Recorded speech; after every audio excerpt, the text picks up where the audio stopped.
सोरबा बायोला 2000 खेबसेयाव लोगोफोर नोंथाङा थामनेल टाइटेल गनायनानै निस्सय मिथिखाबाय जानो हागौ जोंहा सासे आइजो बिराद अभाबाव गोलैदों।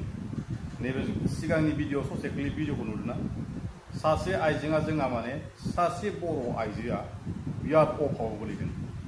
नोंथांमोनाबो थांनानै हायोब्ला सोरबाफोर माने 2000 होनानै माने बिथांखौ माने सुंख'नो हागोन बिथांनि अभाबा माबायदि नोंथाङा ससे क्लिप भिडिअखौ नायनानै नुदो। गुन्दी आं गुन्दी नै मैयानिफ्रायसो गुन्दी जानो सोलोंदों सिफा फानजिनो नागिरदों सोरबा बायोला 2000 खेबसेयाव लोगोफोर नोंथांमोना ससे क्लिप भिडिअखौ नायनानै बिराद मोजां मोनो जानो हागौ। बेफोरबायदि थासारिया जोंनि बर' समाजाव बा जोंनि बर' गामि गामि खना खनला माने सेक्सखौ लाखुमानो हायो माने बेफोरबायदि बाथ्राया माने बेरफ्रुयो दै बेफोरबायदि बाथ्राखौ माने लाखुमानो हायिनि थाखाय माने बेरफ्रुयो माने गोसोआव थानायफोरखौ माने एसे लोङोब्ला एसे जुमाय लोङोब्ला माने गोसो गोरबोनि खोथाखौ बुंनानै लायो माने बिथाङा फानग्रा जासिगोन जाहैदों। बिथाङा माने एसे सलायनो खस्थ' मोनदों जाहैदों बिथाङा माने फानसिगोन जाहैदों। गावनि देहा सोलेरखौ खनसेयाव 2000 होगोन होननानै बुंदो। बिथांमोना सोरबाफोर माने एसे गलं गफं बोरमा खार हगार जानायफोर बायदि दङब्ला फैनानै बिथांनो 2000 होनानै बिथांखौ खुलुमनो थांनो हागोन। बिथाङा नोंथांनो माने गोजोननाय होगोन। 2000ल' हरदो गांला फानग्राना होगोन होनना बुंदो। बिथांमोना सोरबाफोर गोसो दंब्ला बेयाव माने रैहोला माने थांनानै टिकेट दानहैनो हागोन। आं बेखौनो बुंगोन दिनैसिम आंनि बुंनांगौ थांखियानो जाहैबाय दिनैसिम जोंनि बर' गामिफोराव खना खनला साफा सानै बर' आइजोफोरा गामि गंसेयाव 30-40 जन जिखुनु 50-60 जन आइजोफोर थायोब्ला न'खर जाखानाय संसार जाखानाय सेंग्रा सिख्ला गासैबो न'खराव हिनजावफोरानो हमना ला 40-50 जन गाहाम थायोब्ला बै 40-50 जननि आइजोनि गोसोआ सासे एसेबाबो गाज्रि थायो होनना बुंनाया बैनो 40-50 जननि गेजेराव गामि गंसेयाव आइजोफोर हाबा जाखांनाय 40-50 जननि गेजेराव सासे आइजोआ माने गाज्रि थाखायो होनना बुंनाया बैनो दिनैसिम न'खर सलायनो थाखाय अभाब जादों गावनि गोसो गोरबो बुंना लादों नाथाय बिहा माने देहा फानब्लासो माने फैसाखौ मोनगोन खनसेयाव 2000 होगोन होनना बुंदों। लोगोसे सोरबाफोर आलायस्रि जाना दङब्ला बिथांखौ माने थांनानै खुलुमहैनो हागोन बिथाङा माने फरायना होगोन होननानै बुंदों। बिराद गोजोननाय बाथ्रा जोंनिनो बिराद गोरोन्थि। लोगोसे बेखौनो बुंगोन आङो जायबायदि गामियाव जादों बिथांमोना दुरबलता होननानै बुंना लानो हायो। आं डाइरेक्ट बुंहरगोन दै आंनि बुंनाया गोरोन्थिबो जानो हागौ निमाहा होबानो जाबाय। आंनि रागानि बुंनायखौ माने आङो एसे सलुसन खालामगोन आरो जायबायदिनि गामियाव माने एसे माने बे आइजोआ दङ बिथाङा माने एसे दुरबलता जानो हागौ। बिथांनि माइन्डआ एसे ब्रेन दुखबो जानो हागौ। बिथाङा गाव गोसोआव सानबाय थानाय बुस्थुखौ बुंनो हायैखौ एसे जौ लोंनानै बुंनो लादोंबो जानो हागौ।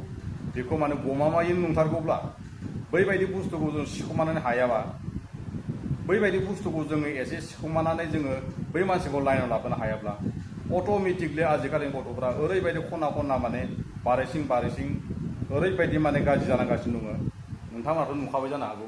आरो लोगोसे आं बेखौनो बुंगोन जोंनि बे संसार जाखानाय हिसाबै जायबायदि गामियाव बे बुस्थुआ सोलिदों बै बुस्थुखौ जोङो एसे साइ सिन्थि हौवा दंना गैया बिनि गथ' गथाय दंना गैया जों बेखौ माने एसे मोजां रायलायनानै एसे सलुसन खालामनो हागोन नामा। आरो लोगोसे बेखौ माने गमामायैनो बिथाङा बेबायदि खालामबाय दङब्ला बिथांनाव एसे माने देहानि लोगोसे सेक्सनि सोमोन्दो दङब्ला जोंहा बिथांखौ गिनो गोनां जानो हागौ। बिथांमोना माने जानला मानला माने बोरमा अमाफोर रखम जायनो मेनो माने हासुखांनाय माने गंना होनाय खांना होनाय खालामबाय थायोब्ला बिथांनाव निश्चय बेमारबो थानो हागौ। बेफोरबायदि मानसिखौ जोङो एसे सेग्रोमनानै आइजोफोरखौ सोंहोनानै एसे हमहोनानै एसे मिथिहोयोब्ला माने नंगौब्ला बिथांखौ माने एसे साजा होनांगौ। लोगोसे प्लास्टिक खालामनांगौ जोंहाथ' फुजा फाथाल जोंना बाथौ धोरोमाव बिराद हिन्दु धोरोमाव बिराद फुजा फाथाल थायो। लोगोसे बेफोरबायदि आइजोआ माने बिदि ससुलि जाना थायोब्ला जोंनि न'खरा बा जोंनि गामिया माने डेभेलपमेन्ट जानो नागिरा। आं बेखौनो बुंगोन बिथाङा गमामायै नङोब्ला बिथांखौ एक्सन लानांगौ लोगोसे जुरिमाना खालामनांगौ। आं बेखौनो बुंगोन बिथांजोआ माने एसे जौ लोंनानै गावनि साननाय खोन्थाखौ बुंनानै लादोंब्ला गमामायै बे बाथ्रा नंगौब्ला गावनि जाति बंख' बिगुमै जानाय बिबोनां जानाय बेवा जानाय गासैबो भेलुलेस बिथांनि थाखाय माने बिनाव माने लाजिनाय गैखाया। बिहावानो जाथो बिबनाङानो जाथो बिजामादैयानो जाथो जिखुनु माने बेनो 2000ल' एनि टाइम माने फैसा नांगौ बिथाङा माने बेयाव जमा होबानो बिथाङा माने खुला खुलि माने गावनि देहाखौ माने आथोन गेलेनो रेडि जाना दं। बिथांखौ माने जोङो एसे माने बिथांखौ सुइच अफ खालामनांगोन। बिथांखौ जों एक्सन लानांगोन।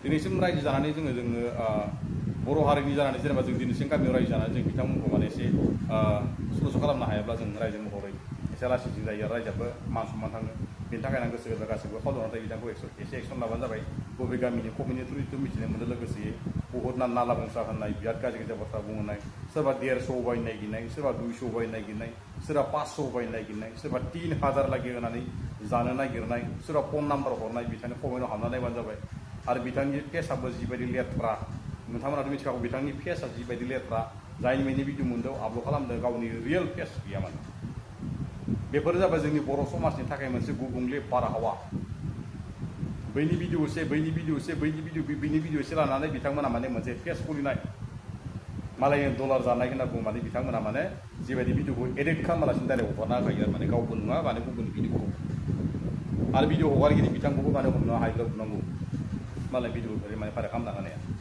लोगोफोर दिनै भिडिअखौ बारा गोलाव खालामना आंनि बुंनायफ्रा मोनसे गोरोन्थि लांगोननिसो बर'नि साननानै गोरोन्थि थाखाय निमाहा होबानो जाबाय गासैखौबो भिडिअखौ जोबजासे नायनो थाखाय आं गोसो होबाय गासैखौबो खुलुमनाय थाबाय लोगोफोर सोरबा गोदान फैदोंबा चेनेलखौ साबस्क्राइब खालामना होआ लोगोसे साबस्क्राइब खालामनाय जेबो नङा लोगोफोर दिनैनि भिडिअखौ एसेयावनो लोगोफोर बर' हारि जिउल' जाबाय